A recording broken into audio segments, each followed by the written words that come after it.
আমাদের নামাজের ঘরে দই চিরা মুড়ির আয়োজন। হ্যালো ভিউয়ার্স, আসসালামু আলাইকুম। আশা করি সকলেই ভালো আছেন। আপনারা অনেকেই জানেন যে এলাঙ্গা বাস স্ট্যান্ডে মোবাইল মার্কেটের ছাদের উপরে একটা নামাজের ঘর তৈরি করা হয়েছে। আজকে 15 এপ্রিল 2026 সাল। জোহরের নামাজের পর দই চিরা মুড়ির আয়োজন করেছেন আমাদের নাইস ভাই। ভাইকে অসংখ্য ধন্যবাদ এত সুন্দর একটা আয়োজন করার জন্য।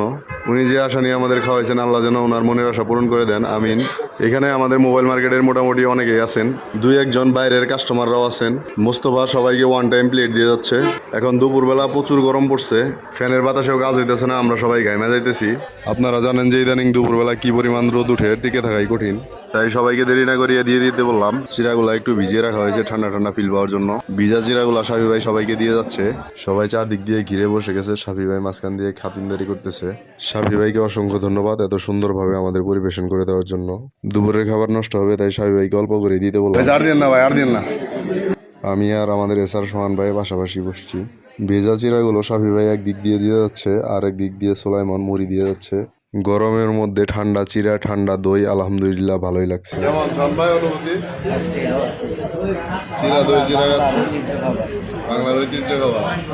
সোহান ভাইয়েরও একটা রিভিউ নিয়ে নিলাম। দই আর চিরা একসাথে খাওয়া হচ্ছে অনেকদিন পর, ভালোই লাগছে। সাহেব ভাই একাই সব দায়িত্ব পালন করতেছে। দই চিরা এদিক দিয়ে মামুনও দেখি প্লেট নিয়ে হাজির। তুই কি আইস শেষে? এই গরমের মধ্যে দই চিরা মুড়ি আপনারাও চাইলে ট্রাই করে দেখতে পারেন, আশা করি ভালো লাগবে। এই ছিল আমাদের আজকের আয়োজন। সকলে ভালো থাকবেন, সুস্থ থাকবেন। আসসালামু আলাইকুম।